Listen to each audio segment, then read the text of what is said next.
আলাইকুম প্রিয় শিক্ষার্থীরা, কেমন আছো সবাই? নিশ্চয়ই খুব ভালো। আবার তোমাদের সাথে চলে আসলাম অনলাইন ক্লাস নিয়ে।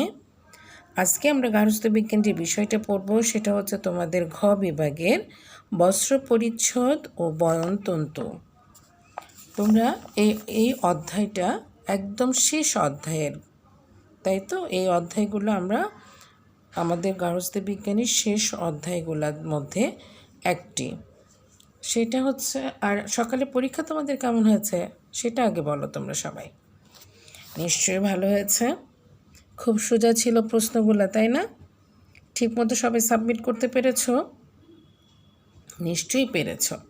কাজে আমরা পরীক্ষাগুলোও যেমন দিব, সেই সাথে আমরা নতুন অধ্যায়গুলোও ঠিকমতো পড়ব, কারণ নতুন অধ্যায়গুলোর উপরে আবার পরবর্তীতে তোমাদের পরীক্ষা চলবে। এ কারণে আজকে আমরা যে অধ্যায়টা পড়ব সেটা হচ্ছে দ্বাদশ অধ্যায়। চলো তো আমরা বইটা খুলি। বইটা খুলো সবাই। বই, পেন্সিল, খাতা, কলম নিয়ে সবাই নিশ্চয়ই হাজির হয়েছ এবং সবার সাথেই সব কিছু আছে। সেই জন্য তোমরা সবাই বই খাতাগুলো খুলো এবং আমরা 113 পৃষ্ঠা বের করো। 113 পৃষ্ঠার মধ্যে আজকে আছে বস্ত্র পরিচ্ছদের যে দ্বাদশ অধ্যায়, সেটা হচ্ছে বয়নতন্তুর গুণাগুণ। দেখতে পাচ্ছ তোমরা সবাই? বইটা খুলেছো সবাই? অবশ্যই খুলেছ। এবং আমরা আজকে যেটা পড়ব বয়নতন্তুর গুণাগুণ। বয়নতন্তুটা কি? তোমরা ক্লাস 7-6 হয়তো পড়েছ তন্তুটা কি, তন্তুটা কিভাবে তৈরি হয় এবং বয়নটা কি, এই জিনিসগুলো আমরা পড়েছি ক্লাস 6-এ। কিন্তু আজকে আমরা পড়ব এই যে তন্তুগুলো আমরা পড়েছি, তন্তু হচ্ছে আমাদের সুতা তৈরির আগের ধাপ, অর্থাৎ কতগুলো সূক্ষ্ম আঁশের নেই যে উপাদানগুলো থাকে সেগুলোকে একত্রিত করে আমরা কী করি, একটা সুতা তৈরি করা হয়। এই তন্তুটাই হচ্ছে সেটা। কাজে এই তন্তুগুলো আমরা অনেকভাবে পেয়ে থাকি, তোমরা নিশ্চয়ই সেটা জানো। আমরা সব কিছুকে একসাথে পেয়ে থাকি? আমরা কি একটা জিনিস থেকেই পেয়ে থাকি? তোমরা কি একই রকম কাপড় পরো? তুমি আজকে যে কাপড়গুলো পরে আছো সেই কাপড়গুলো কি তুমি কি প্রতিদিন এই একই রকম কাপড় পরো? তা কিন্তু না। তুমি কোনো দিন দেখবে যে একটু খসখসে, একটু সুতি টাইপের কাপড়, কিছু আছে দেখবে যে একটু স্লিপি, একটু ট্যাটন টাইপের কাপড়। এই যে কাপড়, বিভিন্ন রকমের কাপড়, সেই কাপড়গুলোকে আমরা বিভিন্ন তন্তুর থেকে তৈরি করা হয়। এই তন্তুগুলো তৈরি করার ফলে আমরা কি করি, এগুলো কোথা থেকে পাই?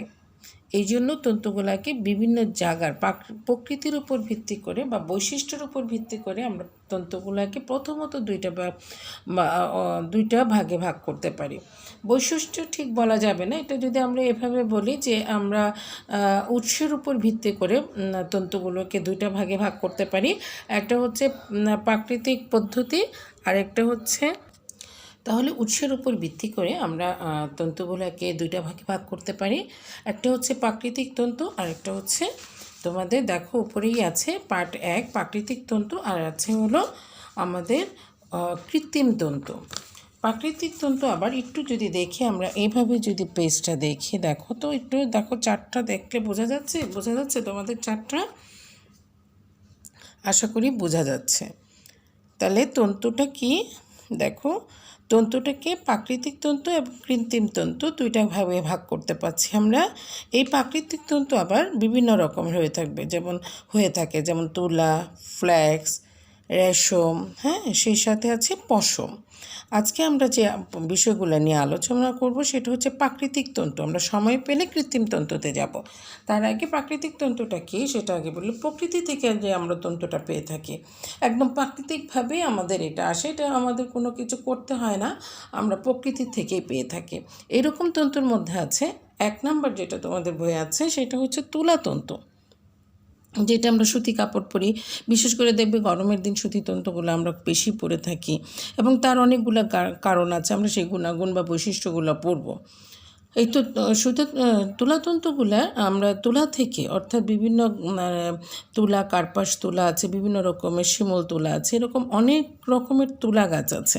সেইখান থেকে তুলা থেকেই এই তুলা প্রকৃতি থেকে এই তুলা সংগ্রহ করে আবার বিভিন্নভাবে বিভিন্ন মেশিনের মাধ্যমে বা চরকার মাধ্যমে এই সুতা তৈরি করা হয়। এই সুতা দিয়ে পরবর্তীতে কাপড় তৈরি বা বুননের মাধ্যমে কাপড় তৈরি করা হয়। এটা হচ্ছে তোমাদের সুতি তন্তুর জন্য, যে সুতি কাপড়ের জন্য আমরা যে তন্তু দ্বারা এই সুতি কাপড়টা তৈরি করা হয় সেটা হচ্ছে তুলা তন্তু। তুলা তন্তু থেকে সুতার উৎপত্তি। এখন সুতি তন্তু দেখো, তন্তুগুলো আসে তুলা থেকে। অল্প দৈর্ঘ্যের তুলা, মানে তুলা বিভিন্ন রকমের হয়ে থাকে, যেগুলো মানে অল্প দৈর্ঘ্যটা অল্প, মানে ছোট ছোট দৈর্ঘ্যের যে তন্তুগুলা, সেটা দিয়ে কাপড় তেমন একটু সুন্দর হয় না। তার চাইতে বেশি ভালো হয় যেটা দৈর্ঘ্যটা বেশি থাকে, যে তন্তুগুলোর দৈর্ঘ্য বেশি থাকে সেই তন্তুর কাপড়গুলা একটু সুন্দর এবং সেই সাথে আমাদের পরতে এবং সৌন্দর্য এবং টেকসই হয় কাপড়টা। এবং ছোট ছোট যে তন্তুগুলো আছে, বিশেষ করে এই তুলা তন্তুগুলো তো ছোট ছোট তন্তু, এই তন্তুগুলোর অপেক্ষা কিন্তু ছোট যেগুলো বেশি, সেই ছোট এবং মোটা যে তন্তুগুলো, সেটার থেকে খুব ভালো মানের কাপড় তৈরি হয় না। এর কাপড়টা একটু নিকৃষ্ট মানের হয় এবং একটু মোটা হয়ে থাকে কাপড়টা। তুলাতন্তু দ্বারা তৈরি সুতা কাপড় সহজে কি এই তন্তুর দ্বারা তৈরি কাপড়ের যে বৈশিষ্ট্যগুলো, সেটা হলো দেখো, ভাঁজ পড়ে, কম উজ্জ্বল হয়, তাপ সুপরিবাহী হয় এবং এর শোষণ ক্ষমতা ভালো। শোষণ ক্ষমতা ভালো মানে কি, এটা ধরো পানিতে ভিজাইলে পানিটা চুষে নেয়। এই জন্য এই ধরনের সুতার কাপড়ের আমরা যখন কোনো কিছু রং করা হয় বা প্রিন্ট করা হয় বা ব্লক করা হয়, সেইগুলো খুব ভালো হয়। এই জন্য যেহেতু সুতি তন্তু, এটা মানে অ্যাবজর্পশন ক্ষমতা অর্থাৎ শোষণ ক্ষমতা ভালো, সেই জন্য এটা এই কাজগুলো খুব ভালো মানের ভালো করে থাকে। এছাড়াও এটা বিভিন্ন ঋতুতে পরা যায়, ব্যবহার হবে। সব ঋতুতেই সাধারণত সুতি কাপড় পরা যায়, তবে গরমের ঋতুতে আমরা সুতির কাপড়টা বেশি পরে থাকি। এবং সুতি বস্ত্রটা যত্ন খুব ইজি। এগুলো হচ্ছে তোমার বৈশিষ্ট্য। এই বৈশিষ্ট্যের কারণে আবার যেহেতু যত্ন নিতে সুবিধা হয় এবং এই কাপড়গুলো সহজে আমরা নীল দিতে পারি এবং ইস্ত্রি করা যায় খুব সহজে। এগুলা সাবান পানি, গরম পানি বা সোডা দিয়ে খুব সহজে আমরা ধুতে পারি। এই কারণে এগুলা যেহেতু সহজে পরিষ্কার করা যায়, যত্ন নেওয়া যায়, সেই জন্য এটার ব্যবহারও কিন্তু অনেক বেশি পরিমাণের এবং ধোয়ার সময় অনেক চিপে টিপে ধোয়া যায়। তুলাতন্তুর মূল্য তুলনা এবং তুলাতন্তুর কাপড়ের দামটাও, যেহেতু তুলাতন্তুটা খুব ইজিলি পাওয়া যায়, সেহেতু এটা আমাদের দামও অত বেশি পড়ে না, কম দামি হয়ে থাকে। এই তন্তুর দ্বারা যে তৈরি হয় কাপড়গুলো, সেগুলো কি জানো? সেগুলো হচ্ছে বিছানার চাদর, শাড়ি, লুঙ্গি, গামছা, মশারি এবং ল্যাপ তোশকের কাবার, যেগুলো সোফার কাবার, সেগুলো ন্যাপকিন, ঘর সাজানোর বিভিন্ন সামগ্রী তৈরি করা যায়। এটা হলো সুতা তন্তুর বৈশিষ্ট্য। এবং এখানে প্রত্যেকটা তন্তুর বৈশিষ্ট্য যদি আমি এভাবে একটু পয়েন্ট করে নেই, তাহলে দেখবা সহজে ভাঁজ পড়ে, কম উজ্জ্বল, তাপ সুপরিবাহী, শোষণ ক্ষমতা ভালো, সব ঋতুতে ব্যবহারযোগ্য এবং সহজে যত্ন নেওয়া যায়। এভাবে যদি আমি একটু তোমাদেরকে পয়েন্ট আউট করে দেই। এখন আসো ফ্ল্যাক্স তন্তু। ফ্ল্যাক্স তন্তুটা হচ্ছে লিনেন তন্তুর, আমরা যে লিনেন কাপড়টা পরে থাকি, যে কাপড় তৈরি করার জন্য যে তন্তুটা ব্যবহার করা হয়, সেই তন্তুটা হচ্ছে ফ্ল্যাক্স তন্তু। এই ফ্ল্যাক্স তন্তুটা আসে হচ্ছে তিসি বা মশিনা গাছ বাকল থেকে। এই যে তিসি এবং মশিনা গাছতে, সেই মশিনা গাছ এবং বা তিসি গাছের থেকে যে তন্তু মানে আঁশটা পাওয়া যায়, সেই আঁশটা হচ্ছে ফ্ল্যাক্স তন্তু এবং এর মাধ্যমে লিনেন তন্তু তৈরি করা হয়। এটা একটু উজ্জ্বল, ঠিকই সুতি কাপড়ের চাইতে একটু বেটার, একটু উজ্জ্বল হয়, যদিও সুতি কাপড় অত উজ্জ্বল না, কিন্তু এটি উজ্জ্বল হয়। কিন্তু রেশম কিন্তু তার চেয়েও বেশি উজ্জ্বল। এই জন্য রেশমের চাইতে এটা অত বেশি উজ্জ্বল না, কিন্তু আবার তুলনামূলকভাবে আমার সুতি কাপড়ের চাইতেও এটা উজ্জ্বল বেশি। আবার এটা সুতি কাপড়ের চাইতেও কিন্তু একটু শক্তিশালী, একটু ভেজালে তুলনামূলকভাবে একটু শক্তি বেড়ে যায় এবং এর শোষণ ক্ষমতাও তুলনামূলকভাবে তুলার চাইতে আমার সুতি কাপড়ের চাইতে বেশি হয়। এই জন্য আবার এটা মানে তো সুতির মতোই এটা ভাঁজও পড়ে। আবার এটা সহজে যেহেতু এটা যদি আমি সুতাটা খুব সূক্ষ্ম হয় এবং মসৃণ হয়, তাহলে এটার যে কাপড় উৎপন্ন হয় সে কাপড়গুলো অন্তত খুব ভালো চকচক করবে, মজবুত হবে এবং ঠান্ডা লাগবে। ফলে এই কাপড়গুলো আমরা গরমের কালেও খুব ভালো পরিমাণে ব্যবহার করতে পারি। বিভিন্ন রং প্রয়োগ করে এদের সৌন্দর্য আবার বাড়ানো যায়। বিভিন্ন রকমের রং করা যায়, প্রিন্ট করা যায়, ব্লক করা যায়। হ্যাঁ, এগুলো করেও এর সৌন্দর্য বৃদ্ধি করা যায়। আবার এটা দেখবা লিনেন কাপড়টা দেখবা যে বাসায় যদি মার কাপড় থাকে বা ড্রেস থাকে, দেখবে একটু ঝুলে থাকে। এই ঝুলে থাকার কারণে এটা টেবিলের কাভার, বিছানার চাদর অথবা রুমাল, এই জাতীয় জিনিসগুলো সহজেই আমরা ব্যবহার ইত্যাদি জনপ্রিয় কাজে ব্যবহার করা যায়। এর আবার শোষণ ক্ষমতা অনেক ভালো থাকে, এটা রং ধারণ ক্ষমতা এবং গরমের দিন আরামদায়ক হয় পরতে। এখন আসো পশম কাপড়, রেশম কাপড়। আমার ফ্ল্যাক্স তন্তুতে এখানে বৈশিষ্ট্যগুলো সহজেই আমরা পেয়ে গেছি। দেখতে পাচ্ছ বৈশিষ্ট্য বা গুণাগুণগুলো। দেখো, তুমি যদি একটু খেয়াল করে দেখো সহজে ভাঁজ পড়ে, উজ্জ্বল তুলার চেয়ে বেশি এবং শোষণ ক্ষমতা তুলার চেয়ে ভালো, গরমে পরিধানযোগ্য যেহেতু আমরা গরমে পরতে পারি, এবং তুলার চেয়েও শক্তিশালী। এগুলো ভিজালে বা এটা তুলার চাইতেও বেশি শক্ত বা মজবুত থাকে। এটা হলো ফ্ল্যাক্স তন্তুর বৈশিষ্ট্য। এখন আসো আমরা রেশম তন্তুটা। রেশমটা অত্যন্ত জনপ্রিয় আমাদের দেশে, তাই না? রেশম কাপড় পরে না। এবার রেশমটা কি বুঝো? সিল্ক, যে মা যে সিল্ক শাড়ি পরে, বাবা যে সিল্কের পাঞ্জাবি পরে, তুমি অনেক দেখবা যে ড্রামি ড্রেসগুলো তোমার সিল্কের তৈরি। এইটা হচ্ছে তোমার রেশম থেকে তৈরি। রেশম এক প্রকার মানে গুটি পোকার লালা থেকে তৈরি হয়। হ্যাঁ, রেশমটা এই জন্যই প্রাকৃতিক তন্তু, যেহেতু এটা গুটি পোকা। দেখো এখানে গুটি পোকার ছবিগুলো দেওয়া আছে। এই গুটি পোকাগুলো তুঁত গাছ খায়। তুঁত এক রকমের গাছ, সেই গাছের পাতা খেয়ে এই গুটি পোকাগুলা নিজের ভিতরে লালা তৈরি করে এটা একটা আবরণের ভিতরে বন্দি হয়ে থাকে। তারপর সেখান থেকে জাল দিয়ে বিশেষ পদ্ধতিতে সুতা তৈরি করা হয়। এই সুতাটাই হচ্ছে আমাদের রেশম সুতা। এই সুতার মাধ্যমে আমরা বিভিন্ন রকমের ড্রেস বানিয়ে থাকি। আবার অনেক রকমের দেখা যায় যে শার্ট, পাঞ্জাবি, ছেলে মেয়েদের পোশাক, বিশেষ করে সজ্জামূলক উপকরণের জন্য আমরা এটা ব্যবহার করা হয়ে থাকে। এটা সুতি এবং লিনেনের চেয়ে খুবই হালকা। সুতি যেমন একটু বেশ ভারী এবং লিনেনও বেশ ভারী একটা কাপড়, কিন্তু রেশম খুব হালকা টাইপের কাপড়। এটা দেখো, এটা সূর্য আলোকে রেশম দুর্বল, অনেক বেশি উজ্জ্বল সূর্যের আলোকে যদি আমি এই কাপড়টা শুকাতে দিই, দেখবে যে এটা রঙটা ফেটে মানে নষ্ট হয়ে যায়, রঙটা জ্বলে যায়। আবার অধিক তাপেও এটা সাদা রেশমটা হালকা হলদে বর্ণ হয়ে যায়। অনেক গরম পানিতে যদি আমি কাপড়টা ভিজিয়ে রাখি, তাহলে এটার রঙটাও নষ্ট করে দিতে পারে।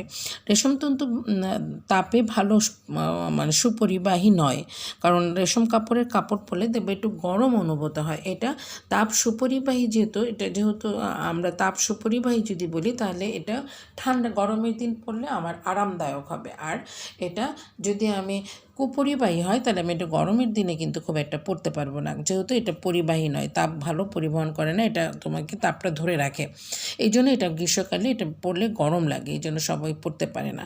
আর এটা বিশেষ করে তোমার যত্নেও বেশ একটু সাবধান হতে হয়, কেননা সাবান সোডা দিয়ে এবং ক্ষারীয় পদার্থ দিয়ে রেশম ধোয়া যায় না, রেশমটা নষ্ট হয়ে যায়। এইসব কারণে আমরা এটা রেশমটা একটু বেশি মানে যত্ন নেওয়ার ব্যাপারে একটু সতর্ক থাকতে হবে। এবং সেই সাথে এটা কিন্তু আমি যখন শুষ্ক অবস্থায় যদি রাখি বা কোনো কাপড় যদি শুষ্ক অবস্থায় রাখি, তাহলে কোনো সমস্যা নাই, কিন্তু একটু ভেজা সেতে জায়গায় যদি আমি রেশম কাপড়টা রাখি, তাহলে এটা আমার পড়ে যায়, তিলা পড়ে যায়। একটু দেখবা যে ছোটো ছোটো তিলের মতো হয়ে থাকে কাপড়গুলাতে, এরকম একটা ব্যাপার দেখা যায়। এবং এই কারণে এটা যত্নের ব্যাপারে এবং রাখার ব্যাপারে এবং একটু সচেতন হতে হয়। এবং এটা মানে এটা ভাঁজ পড়ে না, এটা সংকুচিত হয় না এই কাপড়টা, এবং সহজে ভাঁজ পড়ে না। এটাও একটা ভালো একটা গুণ। দেখো এখানে রেশম সুতার কিছু আমার বৈশিষ্ট্য তোমাদের দেখো, আমি দেখা যাচ্ছে কি না একটু খেয়াল করো।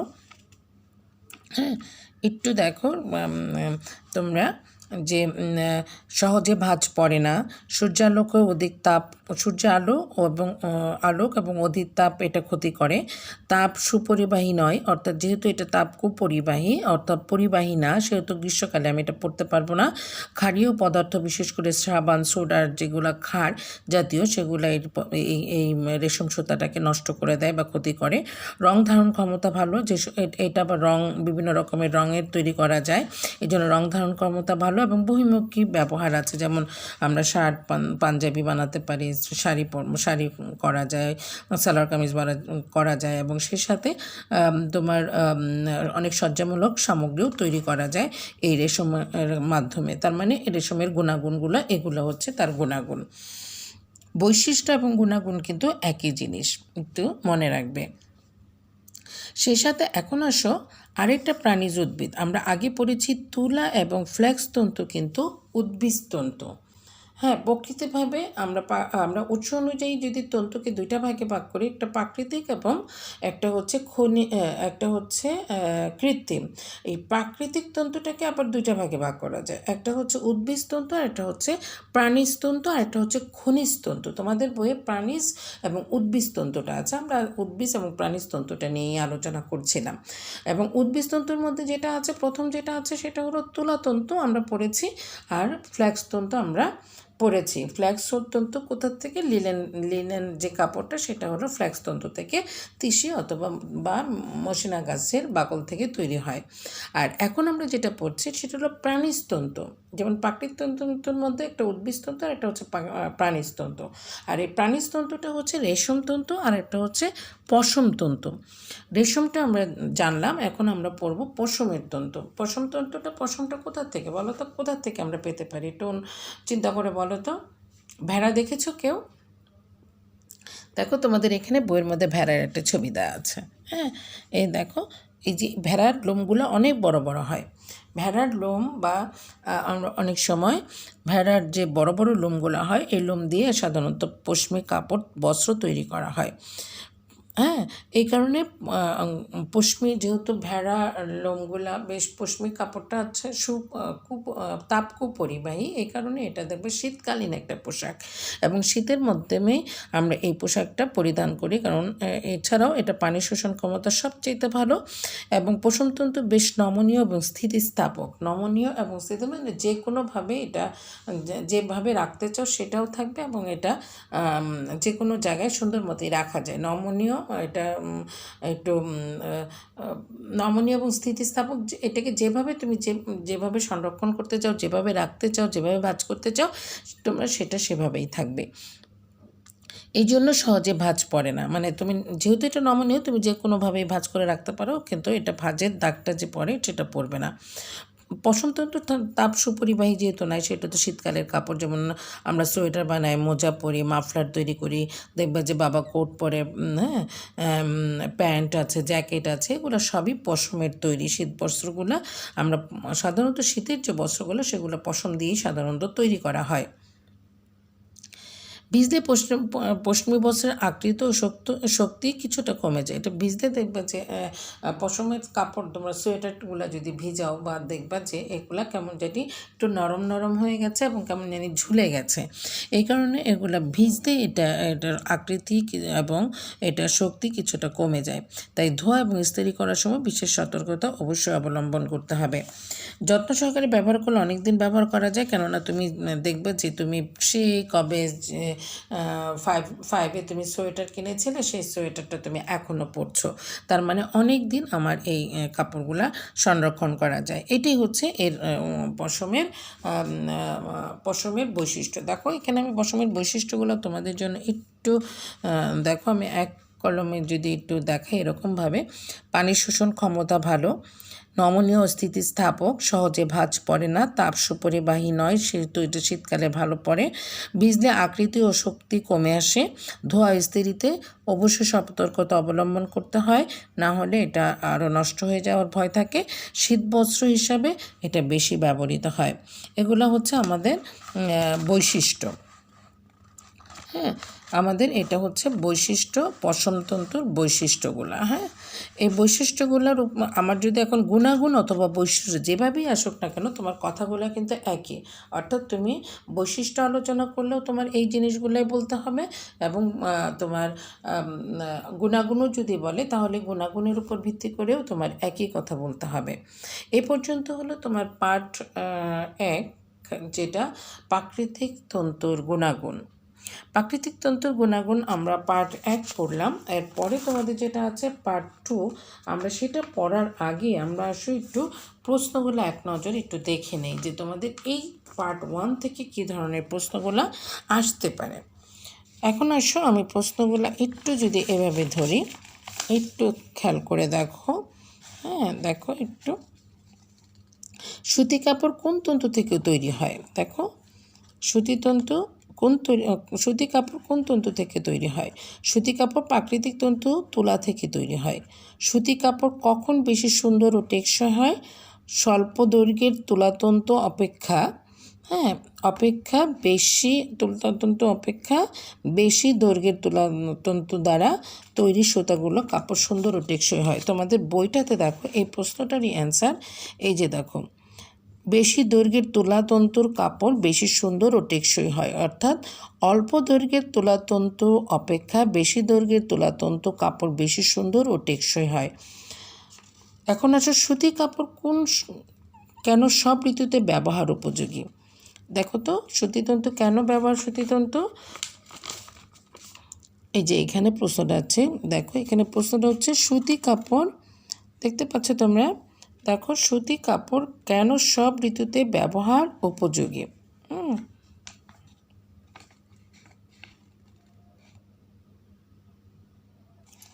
হ্যাঁ, তাহলে দেখো এখানেই আছে, যেহেতু এই সুতি কাপড় তাপ সুপরিবাহী এবং শোষণ ক্ষমতা ভালো হওয়ায় সব ঋতুতে ব্যবহার উপযোগী। দেখো লাইনটা কিন্তু আমি ইয়েলো কালি দিয়ে দাগিয়ে রেখেছি এবং আমি পেন্সিল দিয়েও দাগিয়ে রেখেছি।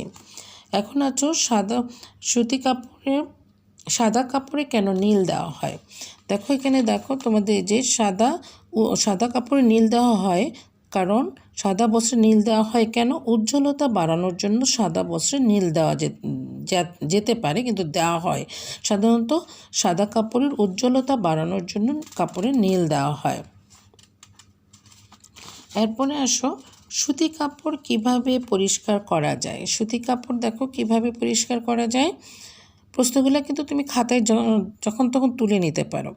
সুতি কাপড় কিভাবে পরিষ্কার করা যায়? দেখো সুতি কাপড় কিভাবে পরিষ্কার করা যায়, এই যে দেখো, সাবান, সোডা, গরম পানি ইত্যাদি দিয়ে এবং ঘষে এবং রগড়ানোও যায়। দেখেছো, সাবান, সোডা, গরম পানি দিয়ে সুতি কাপড় পরিষ্কার করা যায়।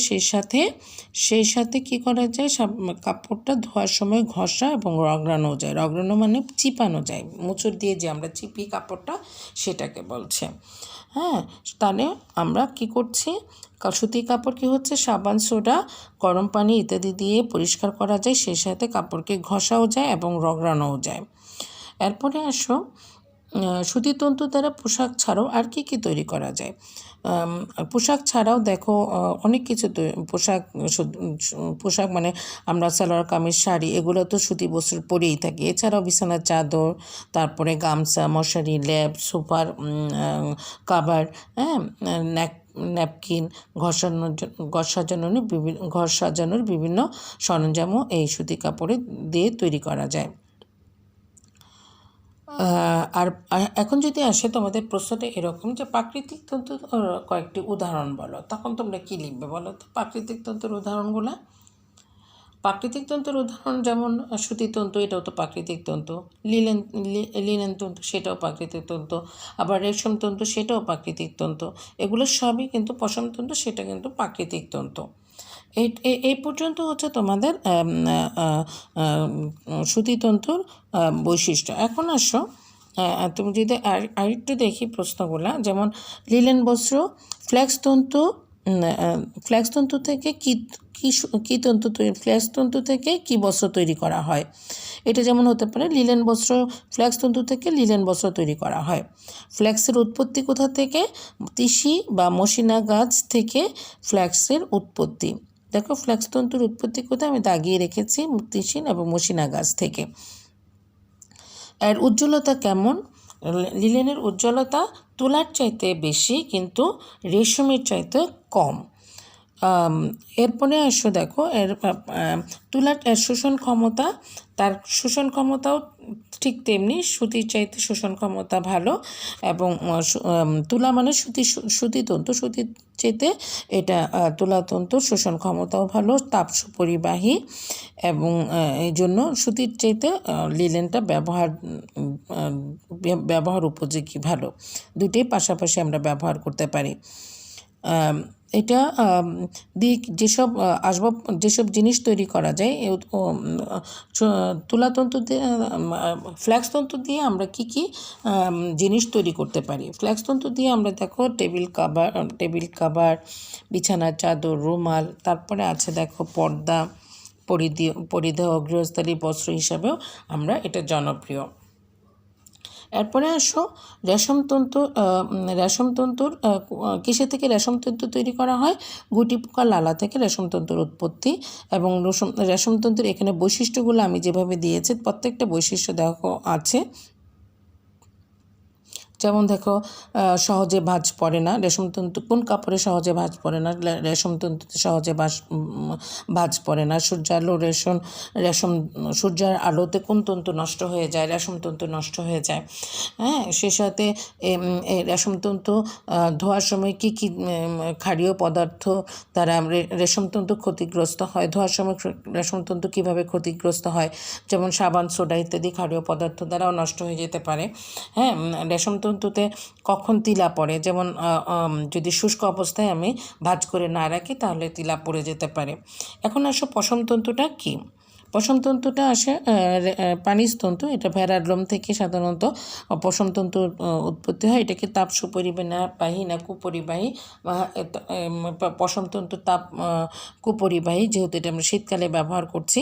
পশমতন্তু এছাড়াও এটা স্থিতিস্থাপক এবং নমনীয়, কেননা আমরা সহজে এটা ভাঁজ করতে পারি এবং যে কোনো জায়গায় সুন্দর মতো রাখতে পারি। এবং এটা কখন দুর্বল হয়ে যায় বা শক্তিটা কখন কমে আসে? যখন এটা ভিজানো হয় এবং ভিজলে পশমতন্তু আকৃতি এবং শক্তি কিছুটা কমে আসে। এই ছিল তোমাদের জ্ঞানমূলক প্রশ্নগুলো।